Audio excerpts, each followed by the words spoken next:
Përshëndetje miq, uroj të jeni mirë dhe mirë se erdhët në kanalin tim. Për ju që më dëgjoni për herë të parë, unë jam Andalina nga sofra ime.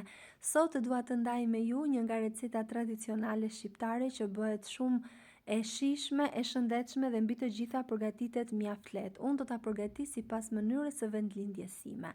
Fillojmë pa humbur kohë. Në një tigan me 2-3 lugë vaj ulliri do skuqim qep të njoma, të cilat i presim holl. Kam përdorur një tufë qep të njoma dhe 500 gram spinaq.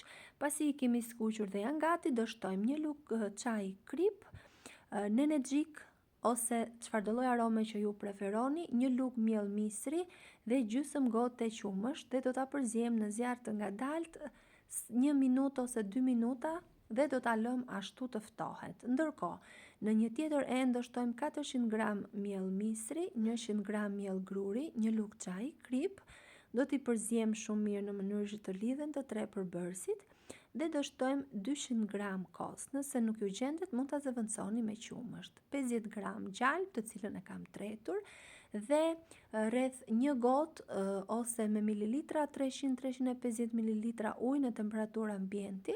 Do ta shtojmë pak e nga pak ujin duke e përzier dhe duke e parë masën me sy deri sa të na formohet një masë jo e fortë por e qullët, ja si kjo që po shihni në video. Do ta përziejmë mirë derisa të na formohet një masë e njëtrajtshme. I kemi gati të gjitha masa, do ta lyejmë tavën dhe vendosim masën në të. Dua t'ju kujtoj se nëse jeni ri në kanalin tim, ju ftoj të hidhni një sy recetave të mia dhe nëse ato ju pëlqejnë, mos harroni të bëni subscribe dhe të shtypni butonin e zilës. Kështu të njoftoheni për çdo recetë të re të postuar. Mbi të do shtojmë masën me mbushjen që përgatitëm, do ta hapim shumë mirë në të gjithë sipërfaqen dhe do shtojmë 2 lugë miell misri, duke hapur mirë në të gjithë sipërfaqen. Kam shtuar rreth 100 ml qumësh, do ta hedhim pak e nga pak në mënyrë që të zbutet pjesa e miellit që vendosëm në fund dhe 50 gram gjalp. Nëse dëshironi ta shmangni yndyrën e tepërt, mund të shtoni pak vaj. Dhe kam pjekur në 200 gradë derisa të jetë gati, mua më mori rreth 40 minuta. Nuk dua të harroj pa thënë se është kënaqësi për mua gjithmonë të mësoj se nga cili vend i Shqipërisë apo i botës më ndiqni. Nëse keni dëshirë, mund të ma shkruani në koment.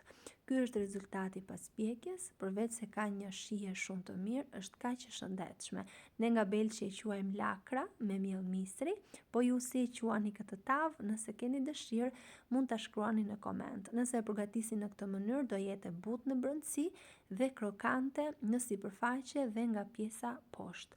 Është shumë e shijshme, është e hollë dhe mund ta merrni dhe me vete në punë, në shkollë, por është një ide shumë e mirë për iftar për të gjithë ju që agjeroni në këtë muaj të shenjtë. Pres me padurim përgjigjen tuaj në koment. Faleminderit.